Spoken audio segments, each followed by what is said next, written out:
You're listening to the Content Sells podcast, the show all about how to create content to attract, convert, and keep your ideal clients. Welcome to episode 244. I'm Suzi Dafnis, and here with me is my co-host, Michelle Falzon.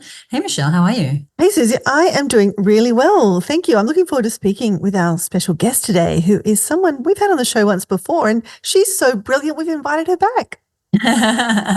Yes, our guest today is coaching and business expert Melinda Cohan, and we interviewed her way back in 2019 about a fabulous framework she has called Villains and Superpowers, and she uses that to design a really successful content marketing strategy. Since then, however, 2019, she's written 2 books, and the second of those books, which is called The Professional Coach, has just been released. And you are going to want to grab a copy of that book, whether you're a coach or not, and you're going to want to use the special link that we have in today's show notes, because it comes with some extra special gifts and goodies that are relevant to all businesses, not just coaching businesses. And we'll tell you how to get that a little later in the show. We absolutely will. But first, let us tell you a little bit about Melinda.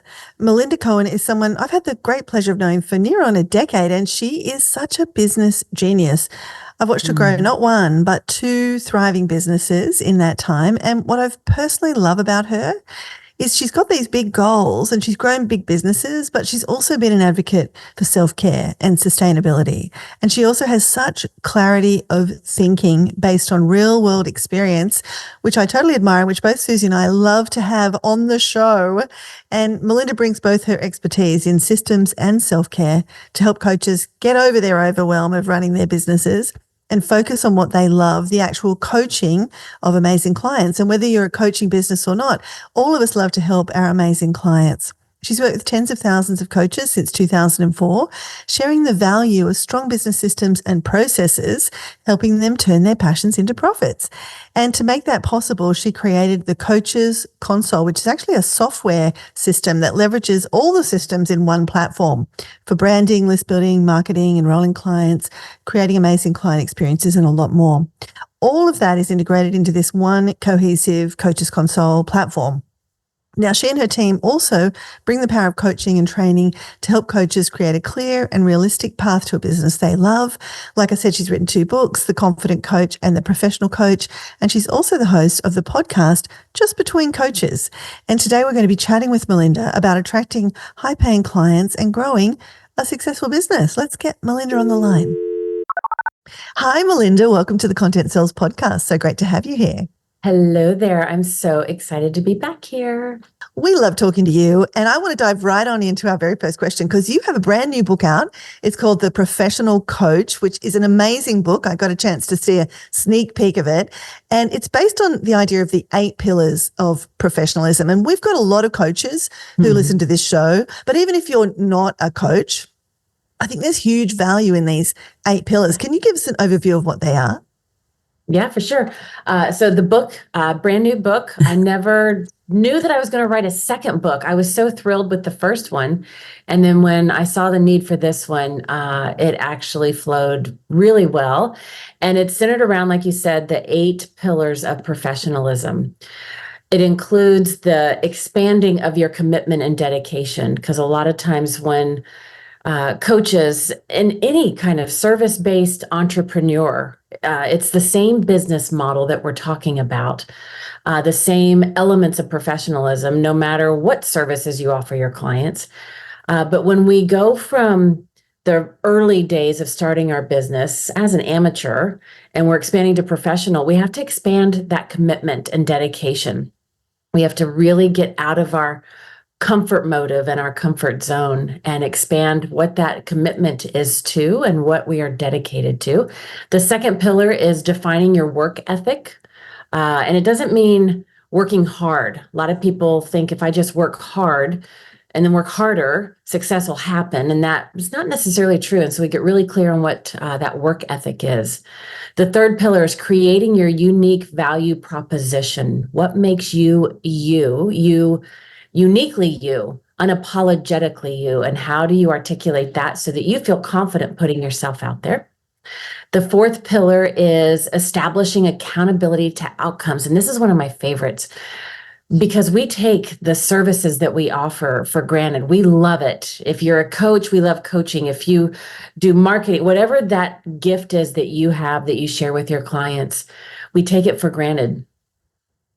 But we have a responsibility to create the space and the environment for our clients to succeed. We play a part in the outcomes that they have. Not that we do the work for them, but we got to set them up for success. So we can't overlook that.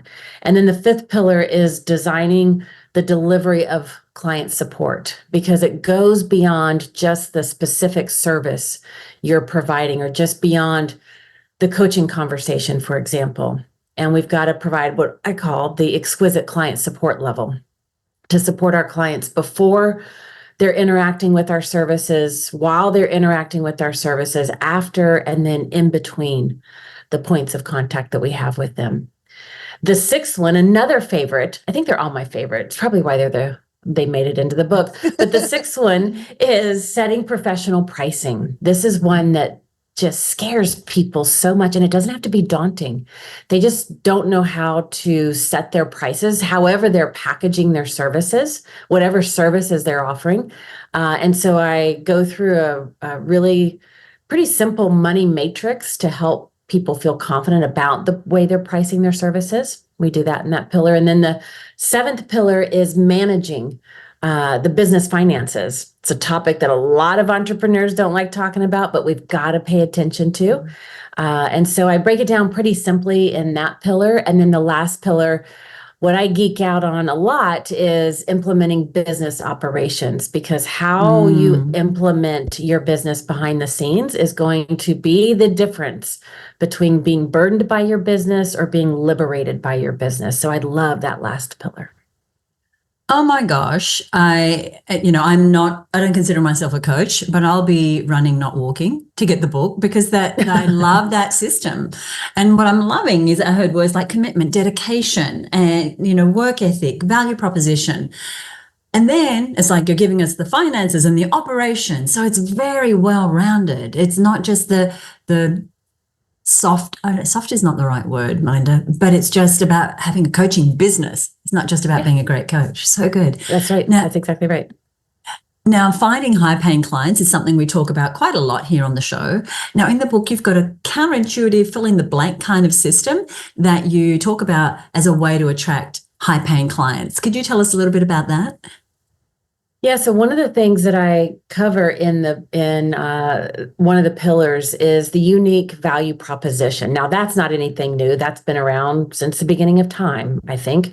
A lot of people overlook it, or they discount it. They're like, oh, that's nice, whatever. But they really don't own the value of what makes them uniquely you. And so we spend a little bit of time in this pillar to help entrepreneurs get really clear on their unique value proposition. And a lot of times when people do spend a little bit of time on this, it sounds like something that was made by committee. And the way I describe it in the book is, when you start reciting a unique value proposition, oftentimes it'll sound like Charlie Brown's school teacher. You remember how, like, wah, wah, wah, wah, wah, wah. And it's just like nothing. Right. But in the book, I talk about how your unique value proposition has to be, and I make up words, rememberable and repeatable, not just for you, and it's got to be write downable.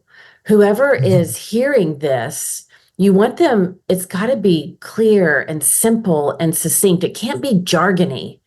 And it's got to be something so simple that it's like, oh, that's okay, there's you. And then they can go repeat it. They remember it, and then they can repeat it. And it's easy for them to write down. And so we cover that in the book, how to just really make it simple. And simple is so profound when it comes to this. Fancy, jargony, clevery, wordsmithy often gets us in trouble. And it also will have us put all of the attention on what I am. It's about me, my uniqueness. And while that's important, in that statement, ultimately, it has to be about them, the people that we serve. And so one of my favorite phrases that I talk about is, whenever you talk about what it is you do, always add the magic phrase, so you can. And And make sure you always end with that and make it about them, because that's what they'll most resonate with. I love what you're saying, because this idea of being rememberable, write it downable, repeatable, often we think clever is the way to go. That's what's going to have us stand out. And what you're talking about is, no, it's going to be clear. They've got to get it. Yeah. So awesome. Thank you. They got it clear. Yeah. One of our friends says boring is beautiful. And this is one of those situations where we can't let the ego take over so that we can be puffed up and be like, oh, mine's so clever. It sounds so sexy and amazing. And simple is what we're going for. Thank you. Yes, speaking our language, Melinda. I mean, I don't know how many times I give feedback to people around this very thing, because I think it's also a degree of overcompensation. It's like surely it can't be that simple to just come right out and say it. So people will say to me, I'm trying to say this, and they'll tell me what they're trying to say, and then they'll show me the marketing language. And I'm like, forget the marketing language, just use the thing you just told me was what it is about as your marketing language. So I love that you're speaking to this point. It really is that simple. If you're listening right now, come right out and say it. And the other thing I find about jargon and being clever is when we haven't quite tapped into the meat of what our value is. We tend to skirt around the edges with just jargony, light, fluffy stuff, or we try and use clever as compensation for the clarity we don't yet have. So that one point alone, I think we could spend talking about the whole show about. There's so many other things I want to dig into in your book, including this resource that you share in the book, and it's the Coaching Business Roadmap to Success. Now, we love a good system here on the show.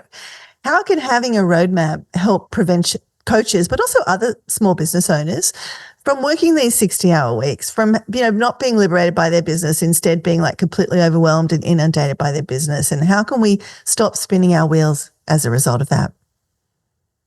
A lot of entrepreneurs, they take what I call that blind entrepreneurial. They're like, oh my gosh, I love this thing that I'm doing. People told me I'm good at it. I want to help others with this thing, and I'm going to go start a business doing this thing. And they just blindly leap. Their enthusiasm has them going. Their passion just has them running towards this.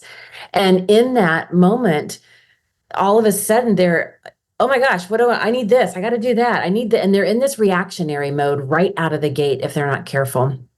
But having a roadmap, what I've heard in the 20 years I've been doing this with over 100,000 coaches that we've shared this roadmap with, and all entrepreneurs, I keep saying coaches. I have a special place in my heart for coaches because that's where I come from. But truly, consultants, healers, practitioners, any sort of service-based entrepreneur, it's the same trajectory. It's the same path, the same business.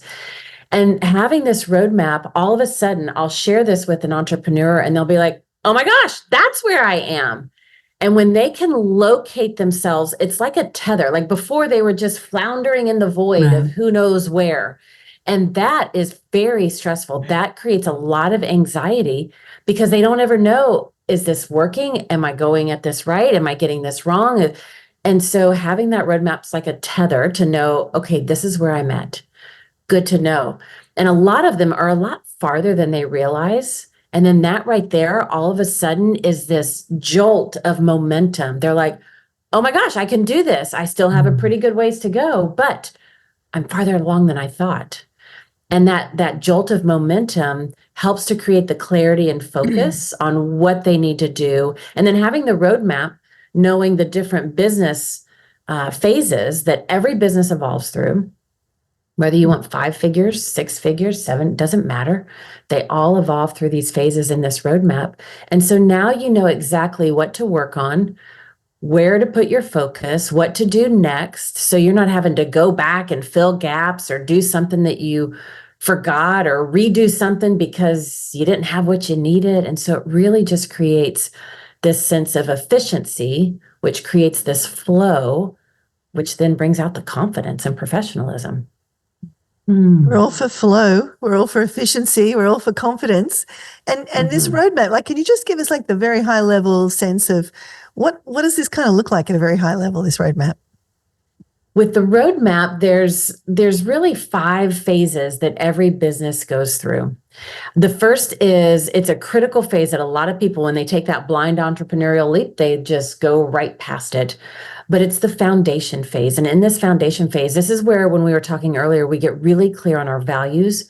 We get really clear on our why. And these things at this foundation phase, that's our beacon through the other phases. It's like a pointing the way so we know how to answer questions that come up in the future. The first foundation, or the first business phase after that, is, I call it coaching client quick start. This is where you're at this amateur level. You're gaining the research, you're gathering, you're collecting, you're learning, you're starting to do this. At this level, you're getting clients from people you already know. At this level, you're making some income, but it's sporadic. This is where that a lot of people talk about that feast or famine, that roller coaster revenue. This happens at this phase. It's supposed to be sporadic because you're testing out, you're piloting offers, you're figuring out price points, and you're learning and gathering what works. And so we go through this phase, and we try to get through this as quickly as possible. Most people get stuck here. That's why I wrote this new book, The Professional Coach, because most people get stuck here way too long. The next phase after that is optimizing conversions and mastering enrollments. And this is where we start optimizing everything. This is where we start growing in our list building, conversions, enrollment, client support, branding, referring, and we start optimizing these systems behind the scenes in our business. Because as your business grows, what got you here won't get you there. So we have to optimize and start making sometimes just small little adjustments to keep on that growth trajectory. And then we have the leveraging phase. This is where you start leveraging your time, your wisdom, your expertise, your content, your material, so that you can work with more people in less time. You can expand your impact. And then the final phase is scaling. Now, not everybody goes to scaling. A lot of entrepreneurs, they're very happy at a certain level. Perfect. And then there's those of us that are like, oh no, we're going for it. And then we start building out our team and really scaling our offers and our business models so we can reach even more people, make even more income, create a bigger lifestyle, and that type of thing. Like Michelle said, we love a good system. We love a good model. And I love those phases. And I love that you said, look, not everybody has to do the scaling bit, because I think scaling can be one of those, you said puffed out. Puff it up. Scaling, and not everyone wants to do that. And I know certainly with our audience of women business owners, we want to grow a sustainable business that gives us the life we love, but scaling may not be part of that. There is a story that you tell in the book that is a way that you help clients get unstuck. And you say that it's something you learned from, of all things, a world-class, world champion dog trainer. Could you tell us a little bit about that? Yeah. This is one of my favorite lessons that I've learned in my business over the years. And Michelle and I, when we were in this mastermind together, Susan Garrett is also in this mastermind, world champion dog agility trainer. She is absolutely amazing when it comes to training dogs. And I remember I was listening to her speak one time, and she said this phrase. She talked about how the dog is doing the best they can in the environment you've put them in with the tools you've given them to succeed. And I was like, well, that's fascinating, because I love dogs. I'm pretty sure I was a dog trainer in another life. I just love that topic. And so when she said that, I was like, that's very true. And she went on to talk about when she gives a dog a command, a dog that she's training, when she gives them a command, and the dog doesn't succeed at that, they don't win or they don't accomplish that command, she doesn't scold the dog. She doesn't go to the dog first. First, she's like, wait a minute, what did I do? Where did I fail to set up the environment that the dog needed to be successful? And she goes to, was it the environment? Was it my body language? Was it the words that, like, whatever it was? And she goes back, she corrects that. And then most of the time, the dog wins. Now, immediately I was like, well, the same is true with coaching and working with our clients. And so often when clients are stuck, we forget to go back and look at our part. This is where I was talking about. We have an accountability to helping our clients be successful. We have to first look at the environment that we're putting them in. And so many coaches, they take this for granted. They spend so much time and energy and effort figuring out the marketing, getting the client, making the sale. And then when it comes to delivering the service, they're like, oh, well, I'm so good at this. It's just whatever. And you cannot overlook this. You have to put the same amount of intention and attention on serving the client as you do getting the client. Talk about ultimate responsibility, like really taking responsibility for the result. Yeah. So good. And I think with the industry, with the way the trajectory of the industry, the past 5 years, there's been a lot of people jumping on the coach bandwagon saying, I'm a coach and I'm doing this. And then they're like, they sign up their client. They're like, well, here's some resources. Okay, off you go. You got this.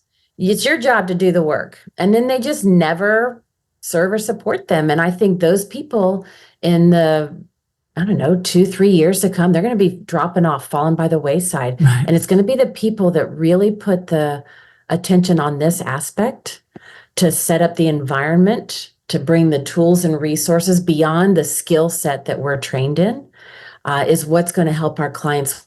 And, when we think about this, if you're just to use coaching, if you're coaching a client and you've not given thought to the space or the environment that they're learning in, or what additional tools that could be helpful, then you're relying on them to succeed while maintaining the very spaces and habits that have kept them stuck up until now. And there's a very small single-digit percentage of people that can push through to success like that. And so we've got to pay attention to that. You've put your finger right on something, Melinda. Like, Suzi, myself, we've worked with people for decades and we've seen this exact thing. There'll be those top 10% or 20% of your clients that just like they're the self-starter. They take the things you give them, they run with it and they turn it into success. And we think, well, what's wrong with everybody else, right? But I love this framework that it's not everybody else. It's what's wrong with our process, our program, our deliverable, the way we're doing it, that's not helping the rest of those people that don't have that natural self-starting ability. Right. Love Which is it. the majority of the people that we work with. We've got to pay attention. That's right. That's the 80%. And we can't, like helping our customers win when we get those success stories. That's when more people want to come back and buy from us and refer. And, all our business becomes really powerful. But also it's why we're doing what we're doing is to actually help people win. And when we can really connect to that, I just love what you're saying here. And I just can't wait for more people to read in depth on this topic in your book. And now just about the book, one of the other big important business topics that you dive into, and I love this whole thing about shifting from like amateur to professional and, really leaning into the business side of things, is about money management in your business. And this is so key for small business owners, and making that shift from the amateur where, maybe things are thrown in a shoebox or whatever, to the professional view of how we manage our money. Now, even though this is a show about content marketing, we really wanted to pull this bit out of your content because it was so good to hear what you had to say about these Money Mondays that you do to boost your own financial confidence. Can you talk a little bit about that? Yeah, it was something that I started doing. Actually, my husband and I started doing when we were looking to grow and transform our personal finances. I had a mentor that told me, because this was not a comfortable topic, as is for most entrepreneurs, small business owners, just the topic of money in a lot of different ways is triggering or daunting or whatever it might be. And so one of my mentors said, every week, make sure you are doing something that furthers your awareness of this topic. And so my husband and I were like, all right, let's meet once a week.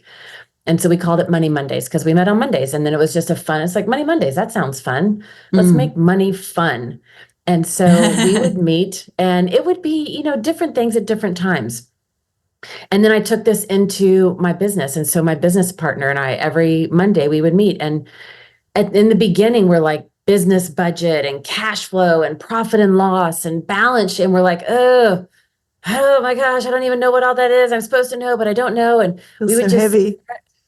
and we would sometimes we would just talk about it. So we got used to saying those words and phrases and having the lingo. And just getting comfortable being in the presence of those topics. And then sometimes it was, all right, let's look at our cash flow for this week. And what's the income that's coming in this week? What's the outgo that's happening this week? And how are we doing? And sometimes it was adjusting the budget. And sometimes it was celebrating because we had a big campaign and we won big. And so, there was no specific set thing for Money Mondays, just that we met and put our attention on Mondays, on money, on those Mondays. And I did this weird thing, and I don't know, maybe it's me, but it worked for me.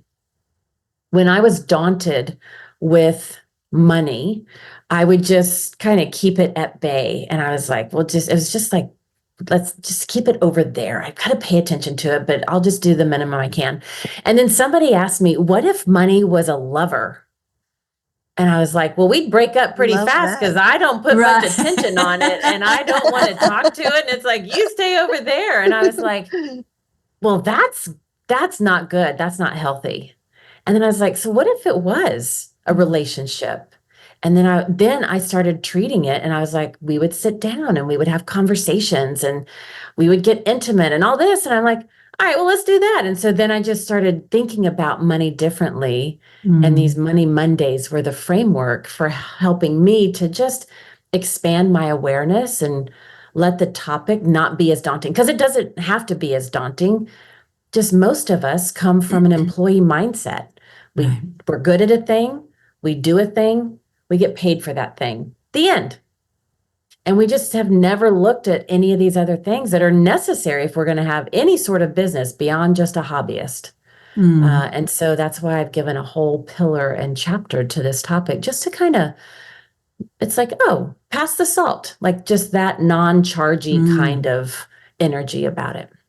I'm so excited. I love the intentionality of looking at money and the ritual and intention that you put before yourself, knowing that I don't feel comfortable, but over time, I'm going to learn this language. I'm going to get more comfortable with talking about money because I want to have a profitable business and getting past that phase of being daunted, because it's really not a build it and they will come. I'll build my coaching business or any business and I'll be the best in the world and money will just come in. It just doesn't work like that.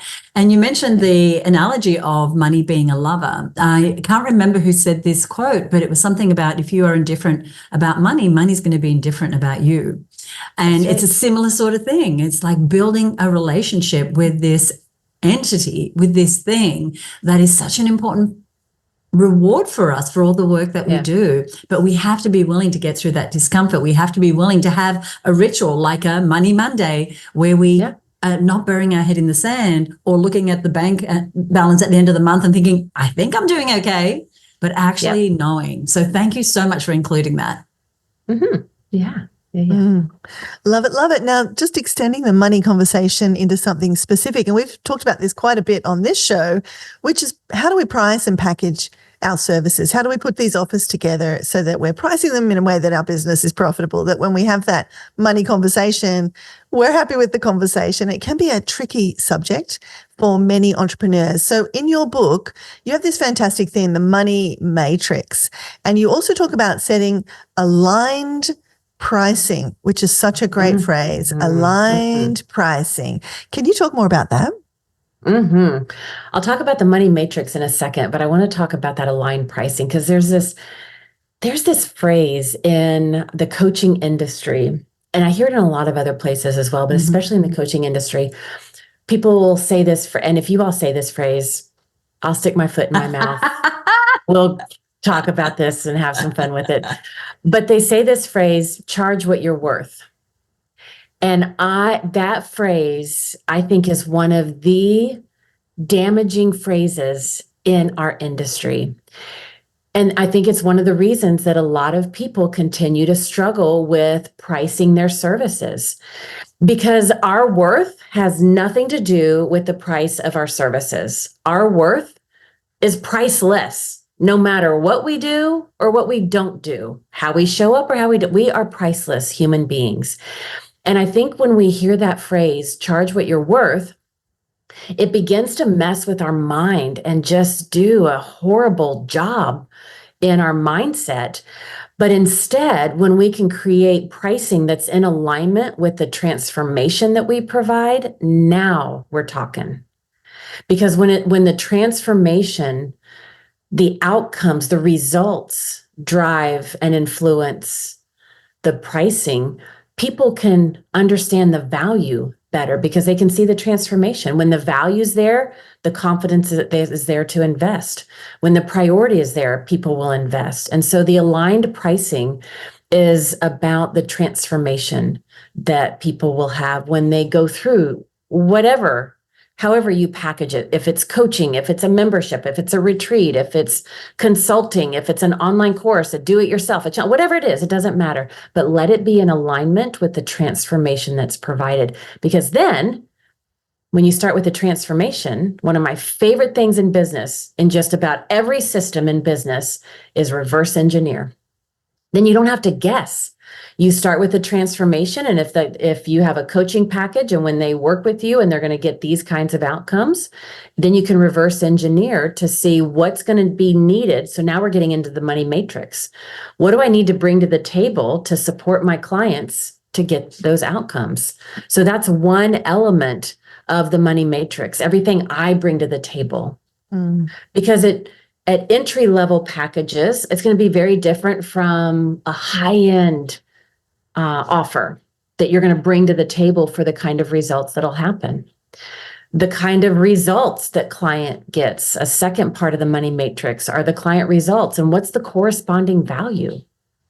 The third part of the matrix, and I love this question. I love taking clients through this exercise, having them answer, why are my services a necessity? And a lot of times, in order to answer that question, they have to ask the opposite. If my clients don't make change in this area of their life that I help them with, what's going to be the negative impact in their world? And when you can articulate that, you can see, oh my gosh, I got to get to work. I got to help these people get these results. Because if not, these negative things are going to happen, and that's not going to be on my watch. Not on my watch. And so when we can see why are my services are a necessity, it brings the value to the services that we offer and how important that transformation is. And then the fourth element of the money matrix is market price.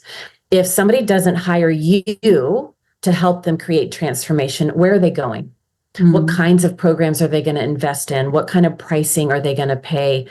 What kind of experiences are they going to have? And so when I find that when you look at it from these four aspects, then you have often a very, then that means I'm going to be around this kind of price point. And it doesn't have to be daunting or triggering. It's just black and white. Oh, that's about the price range for this then. And it becomes a simple way to create the profound aligned pricing. We're so happy right now. Good. It's so good. We can't talk. We're just so happy. We're so happy. So happy. Speak it. And I love the clarity with which I can already feel. I haven't had the opportunity to look at the book yet, but I'm so excited about the clarity that people will have when they have these frameworks and they have this understanding that's based on, like you said, 20 years and 100,000, hundreds of thousands of people that you've impacted. Speaking of which, you are a prolific content creator. We're talking today about the new book, which is your second book, but you also create awesome email marketing strategies and content. Can you share what one of your hidden advantages is that's helped you create all of this while not being burnt out, while having a sustainable business? Can you take us behind the scenes there a little bit? Absolutely.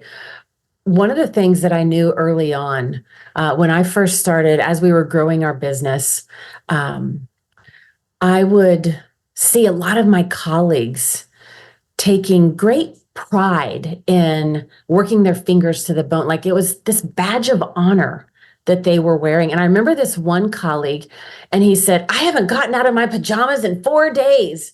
And I'm like, is that really a good thing? Is this like, and he's like, oh, but our campaign was so successful. And I'm like, I don't want to be in my pajamas for 4 days. That's not how I like this. And I just, time after time, there was another these two business partners. They had very successful campaigns.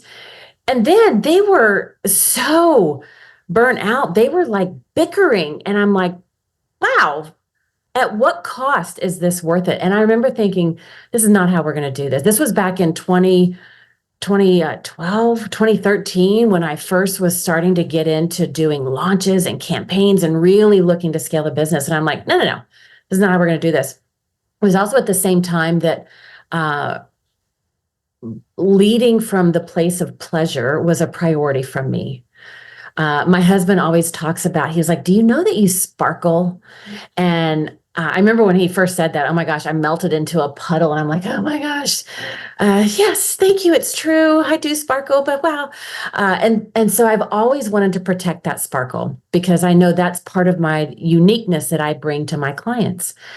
And so self-care has always been so important to me. I'm like, how can I create these still high-level, multiple six-figure campaigns, big launches? How can I and the team do it while protecting our pleasure, while protecting our self-care, giving of the overflow? And so that has been a priority for us since the early days. And one of the first things that we did in the very first launch that we ever did, I was like, okay, gang, and I was talking to my team, we're about to have a bajillion tasks coming at us for the next 2 weeks with all that we were doing in this particular launch and the way we're doing our launch. And so leading up to the launch, several weeks beforehand, I had the whole team create a baseline care plan. And every team member shared with me, here's what I do on a daily basis. Here's what my morning routine is like. Here's what kind of food I eat or don't. Like, what's your baseline? And so we all established, here's our baseline. And so we were doing that and bringing attention to it. And then I had them create their launch self-care plan. And I had every team member, no matter what role they were playing, they had to write up as the activities ramp up, our self-care is going to ramp up. What's that going to look like? And it was different for every one of us. And what I learned was it doesn't matter what you do. Like for one gal, she loves riding horses. So it was more about horseback riding. Another gal had her favorite chocolates within reach. That was her thing, right? And so each one of us had different things. Another guy, he would go on a bike ride. That was his, riding his bike. But the degree that your activities ramp up for projects in your business, your self-care must also ramp up at the same time. Self-care cannot be an afterthought. Well, when I get this, then I'll do that. That is a recipe that you're going to do a face plant. And you might be in your pajamas 4 days, but you're going to probably end up being sick.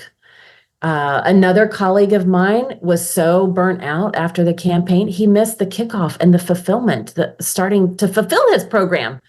And it's like, no, now we're kicking things off, and this is why we're doing this. And so that baseline self-care plan and then the launch self-care plan to really make sure that at any given time, we're always giving of the overflow. We don't have to fill ourselves up and then come back and give, and then fill ourselves up and then come back and give. That back and forth, that is exhausting in and of itself. But when we can have this kind of fluid self-care plan, the energy is always overflowing no matter what's going on. Oh my gosh, it's so different to what a lot of people do. It's like, okay, I'm going into this phase where I'm going to be super busy, so we'll sleep next month. I've just got to go till, I'm running on fumes just to get this done. But then, but I like that. I like that leveling it up. It's like, don't not go to the gym. Don't not, have that normal meal structure. Don't not have that time with your family just because, just increasing that's a writer downer for sure, Melinda. Yeah. One of my team members during one of the launches, he caught me. And I remember we were in this meeting, and because he knew we all shared our plans with everybody. And so he was like, how's your meditation going? I was like, oh, I haven't gotten to it today. I've been so busy, so many things going on. And he just calmly said, it's probably when you should be meditating twice as long. And then he just let that hang. And I was like, right. And it took me a while to really build up the commitment to that, to really see the value and why that should be a priority. and not an after the fact thing. And when Michelle taught her Create Without Burnout cycle, and with her gracious approval, I even write about that, because that was a game changer. That took what I was already doing to a whole new level, because, Michelle, as you call that saturate, create path, I just put a big, pretty pink bow around that path to make sure I didn't get burned out doing that path. And then you add in this Create Without Burnout cycle. And I'm like, well, there's the next level game changer with that right there. And it really is about giving of the overflow. The more we can do that in our business, the better our business is in service to our clients and in service to our own life, the lifestyle that we're creating, which is the whole point of starting your own business, I think. It's a both and. It's serving the clients and serving our life. And how do we do both?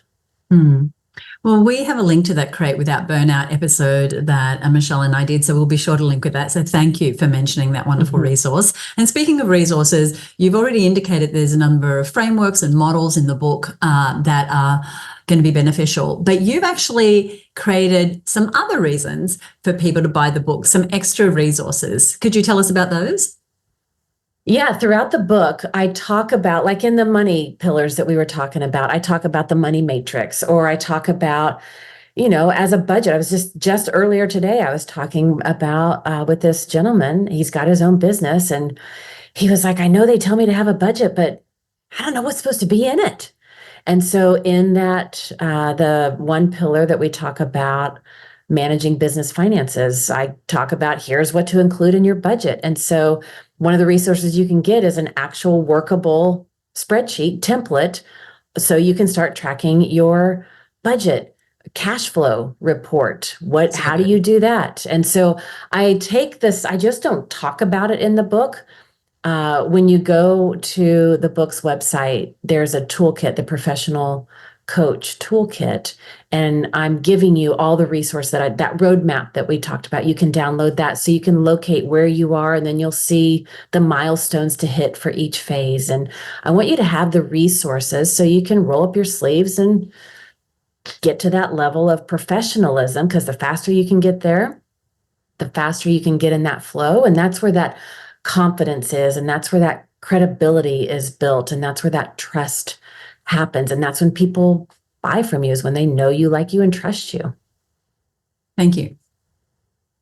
I love it so much. And you can get a copy of that book over at theprofessionalcoachbook.com. You definitely want to get that, because like what Melinda's saying here is it's not just a what book, like what you need to do, but there's all of this how that you get when you go to that link, and you can get the Professional Coaching Business Toolkit. And it's got, like Melinda said, the cash flow template, the money matrix, everything she's talked about today. And I love that, because we know, hey, yeah, I need to do a budget, but like what goes in a budget?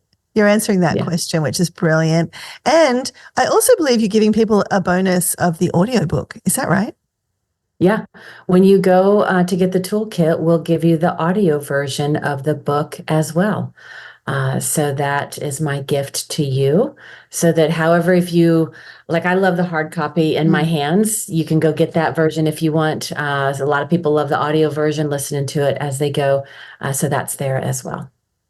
I love it. I love it. So generous, so powerful. What an amazing interview. Thank you so much, Melinda, for sharing your brilliance, for being so generous, for just being the person you are in this world. We so appreciate you. Thanks so much. Thank you. Thank you so much. Thanks for having me here. And thanks for letting me geek out on all this topic stuff. I love it. We've loved it. Thank you. I could have had that conversation go on all day. She speaks my language, and I just know that whether you're a coach or not, there will be a lot that you can take away from this episode. I know I'm taking a bunch of things away, Michelle. Yeah, it's always so good just to talk to someone who is really a master in their space, and she's taken all these complexities of a business and drilled it down to some fundamentals. Like I love the whole approach around this shift from being an amateur at something to a professional. And I think that's a mindset shift in our business, that we go from like just dabbling to, hey, I've got a real business. I need to show up like a real leader, to charge like a real business charges, and so on. So I love those 8 pillars of professionalism that she talked about, which really underpin her new book. Yeah, I love those too. And I just love her combination between like visionary and then really practical. And those 8 pillars demonstrate all of that. There's so much that she shared. There was one little thing that I know I've been guilty, or we've been guilty of saying to people, and that is charge your worth. And she had a really nice take on that, which is that our worth is way beyond what we could ever charge, our actual worth. But what is the right pricing for the transformation that you're creating for your ideal clients?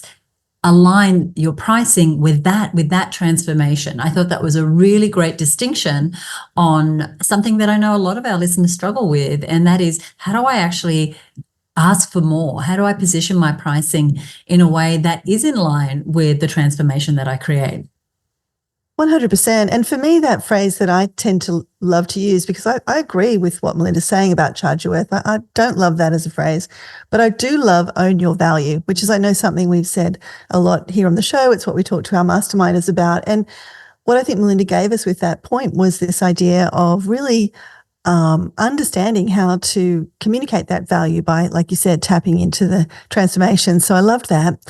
The other thing that I thought was great was, and we've talked about this a lot on the show, about jargon and being too fancy or clever, with things, and how jargon is really like diminishing your ability to attract high value clients because they're not clear what you stand for. And I love the 3 things she said your unique value proposition needs to be. And Melinda does love to make up words, and that is something that makes her stuff a lot more memorable too. But she says it needs to be rememberable, repeatable, and write downable. So many times I hear things and I think, I can't remember what 5 minutes later, I've talked to somebody, I can't remember what they stand for or what they do.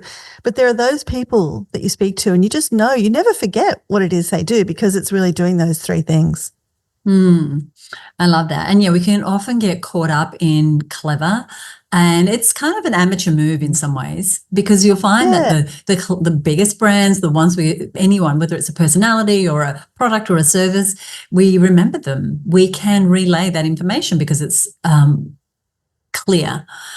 I loved talking about money. I always love talking about helping women create more profitable businesses. So I love that's part of the core work that Melinda does.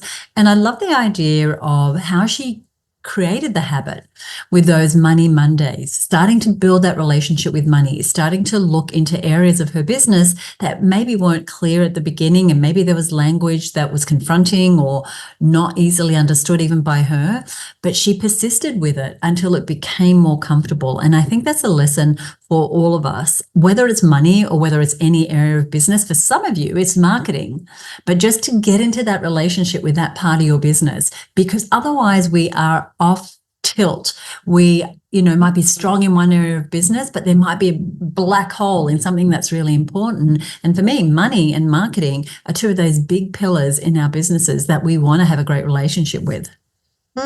Yeah, and I love what she said. She asked a great question about money, like, how can we make money fun?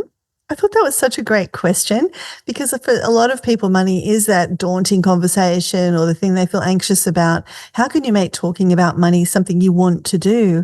And I think that's a great paradigm to take into your business. Now, the other thing, just while we're on the money track, I absolutely love what she had to say about aligned pricing.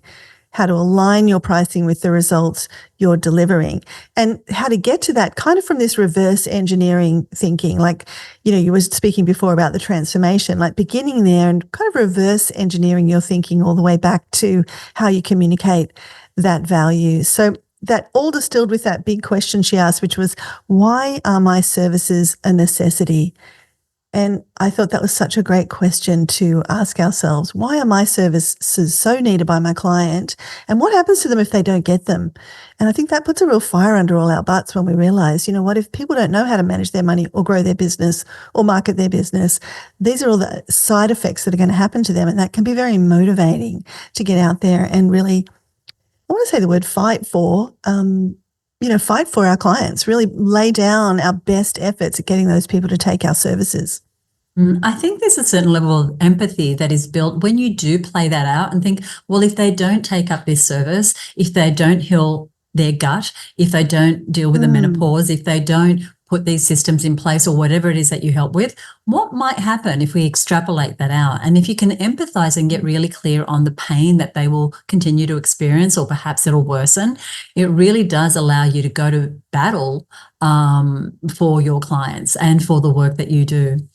The final thing that I wanted to mention was something that is very aligned to one of our taglines at her business is do what you love every day. And for me, part of doing what I love is having a sense of freedom that my business gives me, my freedom to travel, to be creative, to connect with who I want to create things with.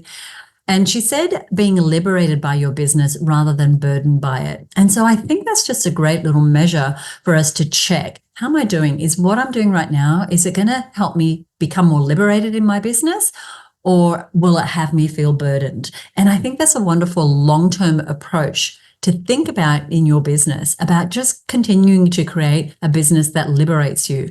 So that is getting really great with your content marketing. That could be putting in place financial systems and rituals. It could be bringing on a team, whatever it is for you, but really thinking about that liberation, that freedom as what you want your business to be doing, rather than it being something that feels like a burden because you're the one stuck doing all the things. You're the one who is responsible for every decision. You're the only one accountable. So I really love that.